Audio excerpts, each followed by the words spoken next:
దానియేలు 120 సంస్థానముల మీద అధికారండి. ఒకరోజు నేను చూశాను ప్రియులారా, ఈరోజు మన రాష్ట్రానికి ఆయన ముఖ్యమంత్రిగా లేడు, కానీ ముఖ్యమంత్రిగా లేకపోయినా ఒక వ్యక్తి గురించి చెప్పాల్సిన సందర్భం వస్తుంది. ఉదయాన్నే లేచి ఫస్ట్ నేను ప్రార్థన చేసుకుంటాను, బైబిల్ చదువుతాను అని చెప్పాడండి. గడిచిన కాలంలో ముఖ్యమంత్రిగా ఉన్నటువంటి ఆయన రాష్ట్రమంతా తన భుజస్కంధాల మీద ఉంటే తనకు ప్రార్థన చేసుకోవడం తెలుసు, కానీ నీ కుటుంబాన్ని మోస్తున్న భుజస్కంధాల మీద, కానీ నీకు ప్రార్థనకు సమయము లేనే లేదు. మరలా నువ్వు విశ్వాసివి, మరలా నువ్వు ఏమేమో మాట్లాడతావు. ఎక్కడుంది నీ ప్రార్థన జీవితం? ఇంకొక ఆయన మీరు చూస్తే అపోస్తల కార్యం 10వ అధ్యాయం చదవద్దులండి. మనకు తెలిసిన ఒక మంచి వ్యక్తి ఉన్నాడు, ఆయన పేరు కొర్నేలి. ఈయన ఎలాంటి వ్యక్తి? 100 మందికి అధికారి ప్రియులారా, 100 మందికి అధికారికి ప్రార్థన చేయడం. అక్కడ రాయబడింది 10 నుంచి మొదటి 4 వచనాలు మీరు చూస్తే, కొర్నేలు దేవునికి ఎల్లప్పుడూ ప్రార్థన చేయవాడు, ఎల్లప్పుడూ తప్పక ప్రార్థన చేస్తూ ఉన్నాడు. దేవుని బిడ్డలారా, ఏమైంది నీ ప్రార్థన జీవితం? ఎక్కడున్నావు నువ్వు చూసుకో, ఒకసారి ఆలోచన చేసుకో. దేవునితో నువ్వు కూడా మాట్లాడుతున్నావు. ఎలాగో తెలుసా? దేవా, తొందరగా వెళ్ళిపోతున్నాను ప్రభువా. అలా కాదండి. ఒక వ్యక్తితో మాట్లాడడానికి వెళ్ళాల్సి వచ్చినప్పుడు ఆ కలుసుకునే వ్యక్తి మనకన్నా గొప్పవాడైతే ఒక సమయాన్ని కేటాయించుకుంటాం. ఆయన ఇచ్చిన సమయంలో మనం వెళ్ళి మన మనస్సులోని భారాన్ని అంతటిని ఆయనకు చెప్తాం. ఒక నాయకుడికి చెప్పడమే అంత విలువైనదైతే దేవాది దేవునితో మాట్లాడడానికి టకటక తినేసిపోతూ, లేకపోతే లేచి 2 మాటలు అని చెప్పేసి, ఇది ప్రార్థనా జీవితం కాదు.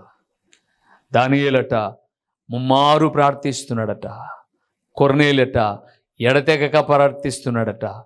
భక్తులందరి జీవితాల్లో ప్రార్థన ఉంది. మరి నీ జీవితంలో ఎక్కడ ప్రార్థన?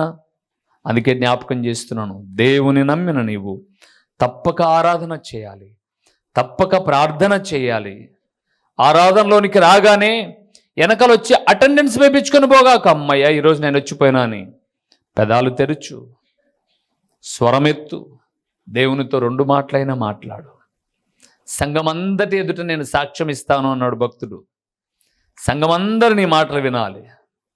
కొంతమంది ప్రార్థన చేస్తుంటే ఎవరికి వినిపించదు. దేవుని బిడలారా, తప్పక ప్రార్థన చేయాలి. 2వది. 3వది తప్పక ఏం చేయాలనో చూద్దామా? అపోస్తల కార్యములు 2వ అధ్యాయము తప్పక చేయవలసిన మరొక కార్యం 46వ వచనము. 46వ వచనము. మరియు వారేక మనస్కులై ప్రతిదినము దేవాలయములో తప్పక కూడుకొనొచ్చు, ఇంటింటా రొట్టె విరుచుచు దేవుని స్తుతించుచు ప్రజలందరి వలన దయ పొందిన వారై ఆనందముతోను నిష్కపటమైన హృదయముతోను ఆహారము పుచ్చుకొనుచుండిరి. చాలు ప్రియులారా. 3వదండి, తప్పక చేయవలసిన 3వ కార్యం ఏంటంటే, తప్పక దేవాలయంలో కూడుకోవాలి. తప్పక దేవాలయంలో. అక్కడ మీరు చూసారా, దేవాలయంలో కూడుకుంటే మాకేం లాభం? 47వ వచనంలో రాయబడింది, ఆనందము కలుగుతుంది, విచారాలు తొలగిపోతాయి, భారభరితమైనటువంటి హృదయము తేలికవుతుంది. దేవాలయములో దేవుడు నివసించే చోటు అది. మీ సమస్యలు తీరేటటువంటి చోటు కలెక్టర్ ఆఫీసో, ఎంఆర్ఓ ఆఫీసో, పోలీస్ స్టేషనో కాదు. మీ ప్రతి సమస్యలకు జవాబు దొరికే చోటు ఎక్కడ? దేవుని మందిరం. ఆ మందిరమే మీకు ఒక సమస్య అయిపోతే, ఆడ కూడుకోవడమే మీకు ఒక గగనమైపోతే, ఎక్కడ వేసిన గొంగలి అక్కడే ఉంటాయి ప్రియులారా. నా గురించి నేను చెప్పడం కన్నా, ఈ మధ్య కాలంలో మన ఆత్మీయ సోదరుడు దైవజనుడు బాలసుందరమయ్య గారు చనిపోయారు జమ్మనమడుగులో. మనకు తెలుసు కదండి. ఆయన శనివారం సాయంత్రమే చనిపోయాడు. ఆదివారం ఉదయకాలం ప్రియులారా, ఆదివారం సాయంత్రం 4 గంటలకు బరియలైంది, భూస్థాపన అయింది. సంఘ బిడ్డలు కూడా చాలామంది వచ్చారు. కానీ మీరు నమ్ముతారా? శవాన్ని బయట పెట్టారు. మందిరం ఎదురుగునే ఉందండి, వాళ్ళ ఇల్లు ఎదురుగునే ఉంది, మందిరానికి ఎదురుగుంది. ఇప్పుడు మా ఇల్లు మందిరం పక్కన ఉంది, వాళ్ళ ఇల్లు మందిరం ఎదురుగునే ఉంది అనమాట. ఎదురుగానే, వాకిలికి ఎదురుగానే. నమ్మండి, శవపేటికను బయట పెట్టారు. శవపేటికను బయట పెట్టారు. వచ్చిన బంధువులు, రక్త సంబంధికులు, కుటుంబస్తులు అందరూ దేవాలయంలో కూడుకున్నారు. దేవుని ఆరాధన చేశారు, ప్రభు బలలో చేయి వేశారు, తర్వాత బయటికి వచ్చారు. కాకపోతే ఆ రోజు కొంచెం తొందరగా ముగించుకున్నారు అంతే. ఆత్మీయులందరినీ కలిశారు. సాయంకాలం ఎప్పుడో మట్టికి అప్పగించారు. అందరికీ అది ఒక వింతగా, లేకపోతే అతిభక్తిగా అనిపించవచ్చు, కానీ అతిభక్తి కాదు, అదే నిజమైన భక్తి. ప్రాణం ఉండగా దేవుని ఆరాధించడానికి తప్పక కూడుకోవాలి. ప్రాణం ఉండగా ప్రార్థన చేసే మనసు ఉండాలి, నోరు పెగలాలి. మూడవది, ప్రాణం ఉండగా ఎక్కడ కూడుకోవాలి? దేవాలయంలో. ఎప్పుడు కూడుకోవాలి? ఒకసారి మనం చూద్దామా? ఇక్కడే అపోస్తల కార్యములు 20వ అధ్యాయము 7వ వచనం, అక్కడ 2వ అధ్యాయం 46-47 చూస్తున్నప్పుడు ఇంటింటా రొట్టె విడిచిన రాయబడింది. అపోస్తల కార్యములు 20వ అధ్యాయం 7వ వచనం, ఆదివారమున మేము రొట్టె విరుచుటకు కూడినప్పుడు. చాలు పురుగులారా, ఎప్పుడు విడిచాలి రొట్టె? నీ అంకలు ఇరుగుతాయి. మళ్ళా దేవుని నిర్లక్ష్యం చేస్తుంటే ఎప్పుడో ఒకసారి అంకలు ఇరిగి అబద్ధాలు చెప్పుకోవాలి. నువ్వు నాకు ఇరిగింది ఇందుకోసమే అని చెప్పుకోవాలి. నువ్వు దేవుని నిర్లక్ష్యం చేయమాకు. శనివారమే మాట్లాడుకోవాలంట, ఆదివారము రేపు పుట్టింటికలు ఉన్నాయి, పోదాం. ప్రార్థన ఉంటే ఉండలేబ్బా, మనం పోయిస్తాంపా. అట్లే వస్తా అలాగ తిరిగేసి వద్దాం, విహరించేసి వద్దాం. అది కాదు చెప్పాల్సింది. ఎవడైనా ఆదివారం పూట ఎక్కడైనా వెళ్ళాల్సి వచ్చినా, లేదు, ఫస్ట్ ప్రభువును మేము గణపరచాలి. ఆయనను గణపరిస్తే ఆయన నన్ను ఘనపరుస్తాడు. నేను చారిటీలో పనిచేశాను ప్రియులారా. ఒక అనాథ ఆశ్రమంలో పాస్టర్గా పనిచేశాను 3.25 సంవత్సరాలు. ఒకరోజు రాజారెడ్డి గారి వర్ధంతి ఆదివారం పడింది. ఆ రోజు పాస్టర్లు అందరము, అంటే నేను అక్కడ పని చేస్తున్నాను కాబట్టి నేను కూడా వెళ్ళాలి అక్కడికి. అప్పుడు మన రాష్ట్రానికి ముఖ్యమంత్రిగా శ్రీ వైఎస్ రాజశేఖర రెడ్డి గారు ఉన్నారు. నేను ఇక్కడ ఎవరినో ఒకరిని అరేంజ్ చేసి వెళ్ళిపోవచ్చు అక్కడికి. కానీ మీరు నమ్ముతారా? 11 గంటలకు ఆరాధన అని చెప్పేసి అంటే 9 గంటలకే 9:45కే పాస్టర్లు అందరూ వెళ్ళేసిట్టున్నారు. ఎందుకంటే ముఖ్యమంత్రి గారు రాకతలకనే లోపల ఉండాలి. చెక్కింగ్లంట, పాసులంట, ఎక్సెట్రా ఏమేమో అన్నీ నింపాదిగా ఇక్కడికి వచ్చి చిన్న మందిరంలో కూడుకొని ఆరాధన చేసి, ఆరాధన అయిపోయిన తర్వాత కొన్ని ప్రార్థనలు చేయాల్సి వస్తే ఈరోజు చేయలేనమ్మా, రేపు వారం చేస్తాను అందరి కొరకు ప్రార్థన. వెళ్ళిపోయాను నేను. వెళ్ళిపోయిన తర్వాత నా దేవుడు నన్ను ఎంత గణపరిచాడు చెప్పమంటారా మీకు? అక్కడికి వెళ్ళేసరికి ఇప్పుడు ప్రజెంట్ ఒక ఆయన హుందాతనం బిషప్లో ఉన్నటువంటి ఆయన అప్పుడు టౌన్లో పాస్టర్గా ఉన్నాడు. ఇక్కడ ఇదే వైట్ అండ్ వైట్లో ఉన్నాను నేను. చాలా మాటలు నేను వైట్ అండ్ వైట్ వేసుకోవడానికి భయపడతాను. ఎందుకో తెలుసా అండి, నాకు చాలా ఇష్టం వైట్ అండ్ వైట్ అని అంటే, చాలా ఇష్టం నాకు. ఒకసారి హిందూపురం ప్రాంతంలో ఒకసారి మీటింగ్కి వెళ్ళాను నేను. అప్పుడంతా ఎప్పుడు ఎక్కడికి వెళ్ళినా వైట్ అండ్ వైటే వేసుకొని వెళ్ళాను నేను. వేసుకొని వెళ్ళిన తర్వాత ఒక ఆయన నన్ను పిలిచాడు అనమాట. అయ్యా, మా వాళ్ళు హాస్పిటల్లో ఉన్నారు, మీరు ప్రార్థన చేయడానికి రావాలి అంటే, సరే పదండి అని చెప్పేసి వెళ్ళాను. నా వెంట ఆయనతో పాటు ఆయన కొడుకులు, ఆయన ఇంకా ఒక 2 ఎక్సెట్రా ఇట్లా ఒక 5-6 మంది అంతా వచ్చారు. ఇలాగే నన్ను వైట్ అండ్ వైట్ వేసుకొని చక్కగా నేను హాస్పిటల్లోకి వెళ్ళిపోగానే ఆ మీటింగ్కి వచ్చిన ఆయన, రాత్రి మీటింగ్కి వచ్చిన ఆయన ఒక ఆయన టక్కన లేసి వందనాలు సార్ అన్నాడు. ఇంకా అంతే అండి, హాస్పిటల్లో మంచం మీద లేచిన వాళ్ళందరూ వందనాలు సార్ అంటారు. నన్ను పెద్ద డాక్టర్ అనుకున్నారు. నా చుట్టూ నీళ్ళంతా కాంపౌండర్లు అనుకున్నారు. సార్ మా వానికి కడుపు నొప్పి సార్ అంటే చూద్దాం. వెళ్ళిపోతున్నా నేను. సార్ రాత్రి అంతా అన్నం మీద నిద్రపోలేదు సార్ అని చెప్పేసి అంటే, అట్లనా, మళ్ళా వస్తా అని అనుకుంటూ వెళ్ళిపోతున్నా. వీళ్ళందరూ వింతగా చూస్తున్నారు. వీళ్ళు మాత్రం ఈయన ఒక పెద్ద డాక్టరు, వీళ్ళంతా కాంపౌండర్లు. పెద్ద డాక్టర్కి చెప్తే మన సమస్యలన్నీ తీరిపోయినట్టున్నాయి. ఒకరి తర్వాత ఒకరు చెప్తుంటే లాస్ట్కి వెళ్ళేసి, ఏమ్మా ప్రార్థన చేద్దామా అని ప్రార్థన చేస్తే అప్పుడు అంటున్నారు, ఓ ఏ పాస్టరే. ఎవరంట? పాస్టరే అని అన్నాడు. అప్పుడు అనుకున్నాను, వైట్ డ్రెస్ వేసుకుంటే ప్రభునామ మహిమార్థమై బాగుంది అనుకుంటున్నాను, కానీ అంటే నన్ను డాక్టర్లు అనుకుంటున్నారా? తర్వాత ఒకరిద్దరు వచ్చి తర్వాత ప్రార్థన చేయించుకున్నారు, అది వేరే విషయం. సో నేను ఇదే డ్రెస్ వేసుకొని అక్కడికి వెళ్ళాను.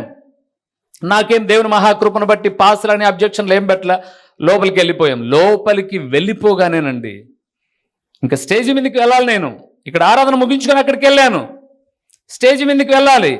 ఇమీడియట్గా అక్కడ ఉన్న పాస్టర్లు అన్నారు, అతని వయసు ఎంత, మా వయసు ఎంత, అతని అనుభవం ఎంత, మా అనుభవం ఎంత, మేము నిండారుగా క్యాసక్క వేసుకున్నాం, అతను మాతో పాటు కూర్చుంటాడా అని పైన నన్ను కిందికి దించేశారండి. వాళ్ళు ఉన్నారు, ఇంకా ముఖ్యమంత్రి గారు రాలా. ముఖ్యమంత్రి గారి కన్నా ముందు ఆయన కుమార్తె వచ్చింది. ఆయన కుమార్తె వచ్చి స్టేజ్ మీద అందరినీ చూసింది, నన్ను వెతికింది. కింద కూర్చోన్న, అటు పక్కన కూర్చోన్న కుర్చీ మీద పిలిచింది ఆమె దగ్గరికి. పాస్టర్ గారు రండి అనింది. ఏంటమ్మా అని వచ్చాను. ఆమె జాబ్ ఇచ్చింది నాకు. ఏంటమ్మా అని వచ్చాను. ఏంటి మీరు స్టేజ్ మీద ఉండకుండా అక్కడున్నారు అన్నారు.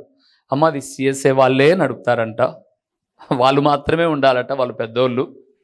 సో నాకు క్యాసెక్ అవ్వలేదు కదా, వైట్ అండ్ వైటే, అందుకని చెప్పేసానంటే అట్లనా రండి అని వాళ్ళని పిలిచింది. అందరినీ వాళ్ళని పిలిచి ఈ కార్యక్రమం అంతా మా పాస్టర్ రూబెన్ గారు నడిపిస్తారు. ఎవరు ప్రార్థన చేయాల్సింది, ఎవరు వాక్యం చెప్పాల్సింది, ఎవరు ముగింపు ప్రార్థన చేయాల్సింది, లీడింగ్ అంతా మా పాస్టర్ చేస్తారు. మీరు పక్కన కూర్చొని ప్రోగ్రామ్ షీట్ ఆయనకి ఏంటి అనింది.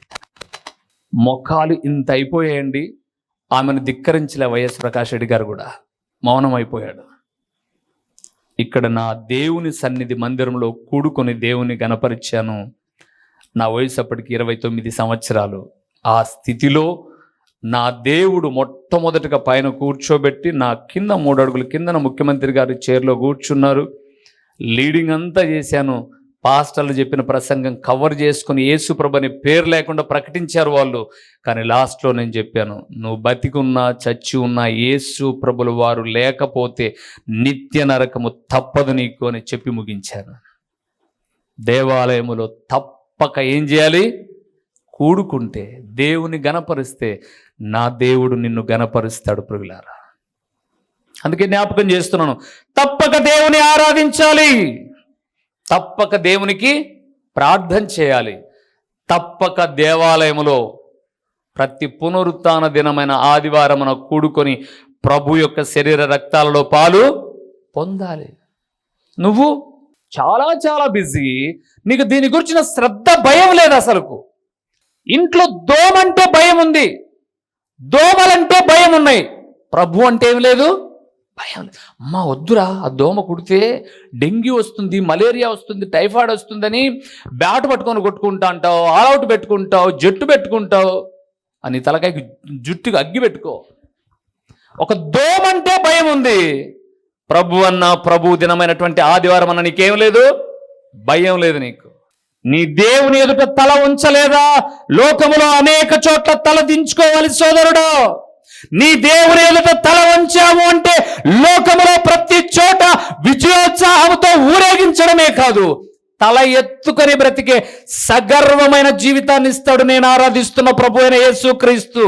ఆయన ఊరి 4 మూట్ల 4 రోడ్ల దగ్గర ఉండే సిమెంట్ బొమ్మ కాదు, ఆయన బొమ్మ కాదు. ఆయన కామక్రోధ మద మత్సరములు లేని పరిశుద్ధుడు అనుటకు అర్హత కలిగిన ఏకైక వ్యక్తి నేను ఆరాధిస్తున్న ప్రభు అయిన క్రీస్తు.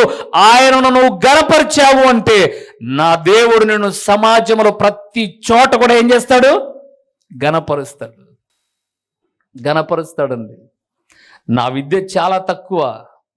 ఐఏఎస్లు వచ్చారండి ఆ రోజు, కలెక్టర్లు ఉన్నటువంటి వాళ్ళు వచ్చారు, ముఖ్యమంత్రి స్థానం తర్వాత ఉండేటటువంటి సిఎస్ ఆయన వచ్చాడు. యేసు ప్రభు అనే మాట లేకుండా చెప్పారు పాస్టర్లు ఇంతసేపు. లాస్ట్లో తెగేసి కొట్టేసావు బాబు, యేసు లేకోకుండా జీవితమే లేదని చెప్పేసావు, షబాస్ నాయన దేవుని దీవిస్తాడని చెప్పారు. పెద్దలండి, ఉన్నతమైన విద్యలు అభ్యసించిన వాళ్ళు దేవాలయములో దేవుని ఆరాధించుటకు కొడుకో. నిర్లక్ష్యం చేసావా? ఏ పాస్టర్ గారిని నేనేమనరు, నీ బతుకు అంతే, ఇంకా అంతే. పిల్లోళ్ళు బడి మానారు అంటే, ఈరోజు బడికి చెప్పకుండా మానారు అంటే రేపు బడికి వెళ్ళేటప్పుడు ఏం తీసుకెళ్ళాలి? మీ వెంట ఏం తీసుకెళ్తారు? పర్మిషన్ లెటర్ మీ అమ్మా నాన్న చేత. ఎందుకు రాలేదో అంటే, పిల్లోళ్ళు రేపు బడికి పోయేటప్పుడు ఈరోజు ఎందుకు పోలేదో కారణం తీసుకుని వెళ్ళాలి బడికి. నువ్వు మాత్రం మందిరం మారనాడికి కారణాలే అవసరంలే. ఆ రోజే ప్రయాణం పెట్టుకో. సండే ఈరోజు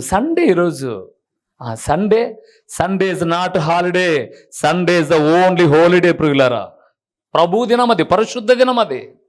నువ్వు హాలిడేని ఎంజాయ్ చేసే రోజు కాదు ఇది. ప్రభు నీ కొరకై పునరుత్థానుడై లేచిన రోజు ఇది. అది గుర్తించని నీ జీవితం ఎప్పుడు ఎదుగుదల ఉండదు.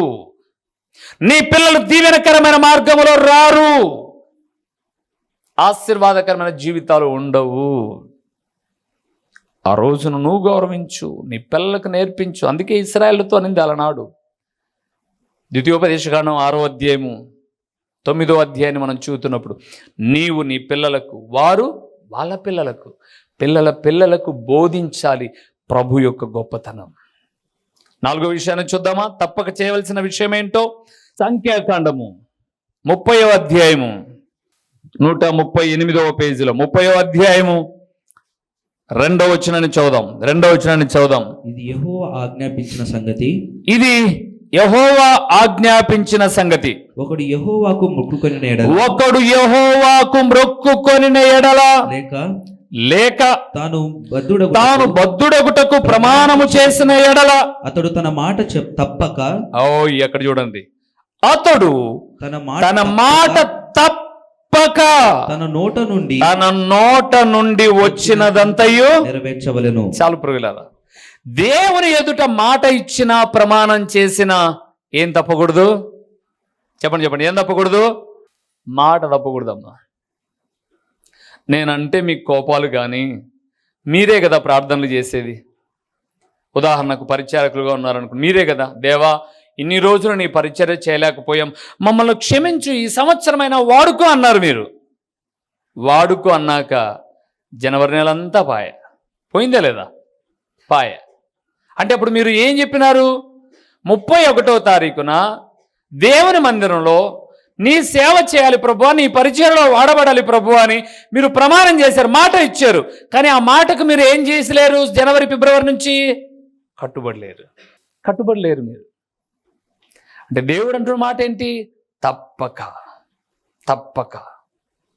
ప్రభునందు ప్రియులారా, ఎన్నో మీరు ప్రార్థనలో ప్రభువా ఈ రోజు నుంచి ఇట్టుంటా ప్రభువా అని అంటారు. కానీ ఆ మాటను ఏం చేస్తారు? మీరు పక్కకు అయిపోగానే తప్పేస్తారు. కొంతమంది ఏది ఏమైనా సరే ఈ సంవత్సరం బైబిల్ అంతా చదవాలి అంతే, బైబిల్ అంతా చదవాలి అంతే అని అంటారు. కష్టపడి ఒక 15-20 రోజులు కష్టపడి ఆదికాండాన్ని పూర్తి చేస్తారు. బైబిల్ మడత పెట్టేసి పక్కన కూర్చుంటారు. ఇంకా ఏప్రిల్లో అడిగేమనుకోండి, బైబిల్ చదివారా అని అనుకోండి, అదే ఆదికాండం చదివినామన్నా, ఆదికాండం తప్ప గ్రంథాలు ఏం కనపరావా? అంటే మీరు చేసిన ప్రమాణానికి ఏమి లేరు, కట్టుబడి లేరు. ఒక సేవకుడిలాగే వాక్యం చెప్పాడంట మందిరంలో, దైవజనాంగమా దేవుని వాక్యం సెలవిస్తుంది, నీ దేవుని వాక్యాన్ని భుజించు నువ్వు నేటి నుంచి అని అన్నాడంట. భుజించు అంటే వాక్యాన్ని చక్కగా చదువు అని అర్థం. ఈయన మళ్ళా ఒక నెల తర్వాత ఆ ఊరికి వచ్చేసరికి పెద్ద ఆమె వచ్చిందంట, నాయన ఆదికాండం అయిపోయింది అనిందంట. ఆయన సంతోషించి, ఫోన్లే పెద్దమ్మ, కళ్ళు కనపడక ఆదికాండం అంతా చదివావు, ఏమర్థమైందంటే ఏమర్థం కాలే అనిందంట. ఎందుకు కాలంటే ఆదికాండం అయిపోయిందంటే ఏందో తెలుసా అంకుల్ అనిందంట వాళ్ళ మనవరాలు. ఏంటమ్మాయి అని అంటే, ఆదికాండం రోజు ఒక పేపర్ చించడం మింగడం అంట. ఎందుకు? పాస్టర్ గారు నీవు దేవుని వాక్యాన్ని భుజించు అన్నాడని నెల లోపల ఆదికాండం అంతా చించేసి మింగిందంట. పాస్టర్ గారు అన్నట్టు మంచి పని అయిందమ్మా, నేను నెలకే వచ్చి పొరపాటుగా డిసెంబర్ నెలలో వచ్చిందంటే ప్రకటన గ్రంథం దాకా బైబిల్ అంతా చించి మింగిందివే. తినడం అంటే అది కాదమ్మా, చదువు రాకపోతే పిల్లలను కూర్చోబెట్టుకొని చదివించుకో అని అంటే, అట్టనా? మరి లోపల పోయినటన్నీ పోయింటేలే ఇంకోదారిలో. దేవుని ఎదుట వాక్యం చదవాలని ప్రమాణం చేసుకుంటాం, కానీ బైబిల్ను చదవం మనం. కొంతమంది చదువుతారు కానీ అర్థం కాదు, అర్థం కాకపోయినా పర్లా చదవాలి. ఏదో ఒకరోజు దేవుడు సేవకు నీకు ఏదైతే అర్థం కాకుండా అలాగే మిగిలిపోయిందో, నాలాంటి సేవకు నోరు నిలబెట్టుకొని అర్థం కాని దాన్ని వివరిస్తాడు. అందుకే దేవుని ఎదుట ప్రమాణం చేసిన, మాట ఇచ్చిన ఏం చేయాలి? తప్పక నెరవేర్చాలి. దేవా నీ పరిచర్యలో నా సంపాదనని ఇలాగ విత్తాలనుకున్నాను ప్రభు అన్నావా, ఎన్ని అననుకూలతలైనా సరే దాన్ని ఆప్ చేయకూడదు. దేవా ఈ రీతిగా నేను నా జీవితాన్ని కొనసాగించాలనుకున్నావా, ఆ ప్రమాణానికి కట్టుబడాలి. బైబిల్లో ఒక వ్యక్తి ఉన్నాడు, ఇక రెఫరెన్స్లు చదివించిన చెప్తాను, మీరు తర్వాత చూసుకోండి. న్యాయాధిపతుల గ్రంథం 11:31 రాయబడింది, యొప్తా ప్రమాణం చేశాడు, తన కుమార్తెని దేవునికి ఇచ్చేశాడు. అమ్మా, నీ జీవితకాలం అంతా దేవుని నామ మహిమార్థమై ఉంటావు. నిన్ను నేను బలిగా ఇవ్వాలని మాట ఇస్తున్నాను, ఇచ్చాను, దాన్ని నెరవేర్చుకుంటాను. తర్వాత మీరు అదే విషయాన్ని ప్రసంగి గ్రంథం 5:5లోనికి వెళ్తే, మీరు మాట ఇచ్చి తప్పడం కన్నా మాట ఇవ్వకోకుండా ఉండడమే మేలు అంటాడు. దేవుని ఎదుట మాట ఇస్తే, ప్రమాణం చేస్తే, పరిస్థితులు ఏవైనా కానీ ఏం చేయాలి? తప్పక నెరవేర్చాలి. తప్పక ప్రియులారా. అందుకే మాట ఇవ్వకముందే జాగ్రత్త పడు. ఇచ్చిన తర్వాత ఇంకా వెనక్కి వేసే ఆలోచనలు ఏమీ ఉండకూడదు. ఒక మాట ఇవ్వకముందే 100 సార్లు ఆలోచించు. మాట ఇచ్చావా, ఇంకేం ఆలోచించగాకు. నా జీవితాన్ని అలాగే అర్పించానండి. కొన్ని దినాలు నేను నిర్లక్ష్యం చేశాను. ఆ నిర్లక్ష్య వైఖరిని బట్టి నా జీవితంలో నష్టాలు తప్ప ఏ ఎదుగుదల లేదు, ఏ దీవెన లేదు. నా మాటను నేను ఎప్పుడైతే గుర్తు చేసుకొని, దేవాన్ని నీ సేవ చేస్తానని చెప్పాను కదా, సో కష్టమో నష్టమో నీ సేవ చేస్తానంటే కష్టాలే వెళ్ళాయి, ఇబ్బందులే వెళ్ళాయి, తిండి రోజులే వచ్చాయి. మీకు చెప్పాను, ఈరోజు నా ఒంటి మీద ఉన్న వస్త్రం బాగా మెరుస్తుంది కదా, చక్కటి తెల్లటి వస్త్రం వేసుకున్నాను కదా. ఆ రోజుల్లోనండి షర్టు కుట్టుకోవడం కాదు, షర్టు చినిగిపోతే ఎవరైనా కుట్టుకుంటారు. బనియన్లు చినిగిపోతే బనియన్ను కొనుక్కునేది లేక బనియన్లు కూడా కుట్టుకొని వేసుకున్న రోజులు ప్రియులారా. నేను బనియన్లు కుట్టుకోవడం ఏంటన్నా అంటారా? నిజం, కుట్టుకున్నాను నేను. ఇంకా సిగ్గుపడే విషయం ఏంటంటే, కిందనున్న డ్రాయర్స్ కూడా కుట్టుకొని వేసుకున్నాం. అంత పేదరికం, అంత దరిద్రమైన జీవితం. కానీ ఈరోజు ప్రతి సంవత్సరం అనేక మంది సేవకులకు, అన్న నేను డ్రెస్ తీసుకుంటున్నాను, మీరు తీసుకోండి అన్నా అని అంటే, వద్దులే బ్రదర్ నీకు భారం అవుతుంది. లేదన్నా తీసుకోండి మీరు. నేను కొనుక్కుంటున్నప్పుడు నాతో మీరు వచ్చారు, మీరు తీసుకుంటే నాకు సంతోషం. ఏది నచ్చితే మీరు అది తీసుకోండి. సహజంగా చాలామంది ఏం చేస్తారంటే, మా పాస్టర్ గారికి మంచి బట్టలు అంటారు. మంచి బట్టలు అన్నారు కదా అని చెప్పేసి మీటర్ 1500 వేసారనుకోండి. మంచి బట్టలు అంటే మీటర్ 1500, 150 రూపాయలది. ఇంకా మంచిదని చెప్పడం ఎందుకు? ఏదో ఇచ్చామంటే ఇస్తాం. ఈరోజు చక్కటి దీవెనకరంగా ఎన్నో మాటలు మా పిల్లలతో చెప్పాను నేను.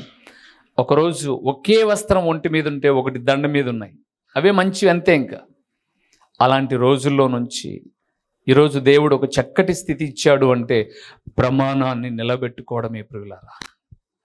మాట ఇస్తే నిలబెట్టుకోవడమే. అందుకే నేను చాలా వరకు ఎక్కడైనా అప్పు చేసేటప్పుడు, బయట ఎక్కడైనా అప్పు చేసేటప్పుడు 1కి 2 సార్లుగా చెప్తాను, మీరు తొందరిస్తానంటే నాకు ఇవ్వమాకండి, మీరు తొందరిస్తానంటే నాకు ఇవ్వమాకండి. నేను ఒక టైం పెట్టుకుంటాను, ఆ టైం లోపల మీరు అడక్కోకుండా నేను అందజేస్తాను. మీరు దానికి ముందు మాకు అవసరం ఉంది, సరుకు రావాలా, అమౌంట్ వేయాలా అని అంటే నాకు ఇప్పుడే ఇవ్వగాకండి. నేను పని నిలబెట్టుకుంటాను, ఆఫ్ చేసుకుంటాను, ఇప్పుడే ఇవ్వగాకండి. ఇచ్చిన తర్వాత నేను ఈ టైంలో ఇస్తానన్నాను చూడండి, ఆ టైం వరకు మీరు ఊరుకుంటే తల తాకట్టు పెట్టే నా సమయంలో ఇస్తా అని చెప్తా. ఎందరో దేవుని పిల్లలు మందిర విషయంలో, మెటీరియల్ ఇచ్చే విషయంలో, చాలా విషయాలు, అన్న మీరు ఇచ్చినప్పుడే మేము చేయబడతాం, ఎప్పుడో చెప్పండి, ఎంత టైం కావాలనో చెప్పండి, మీరు తీసుకెళ్ళండి, మీరు మా కొరకు ప్రార్థించండి అంటూ వచ్చారు. మాట నిలబెట్టుకున్న రోజులే కానీ మాట పోగొట్టుకున్న రోజులు ఈ రోజు వరకు లేదు ప్రియులారా. కొంతమంది ఈరోజు తమ కుటుంబంలో ఉన్నటువంటి భార్యకో పిల్లలకో అనారోగ్యాలు వచ్చినప్పుడు ఎవరిస్తారా అని చూస్తున్నారు. నా జీవితంలో కూడా అలాంటి కష్టాలు వచ్చినప్పుడు ఎవరిస్తారా అని చూడలా, వేలుకున్న ఉంగరం తీసి అమ్మేసుకుని చూపించుకున్నాం మేము అంతే.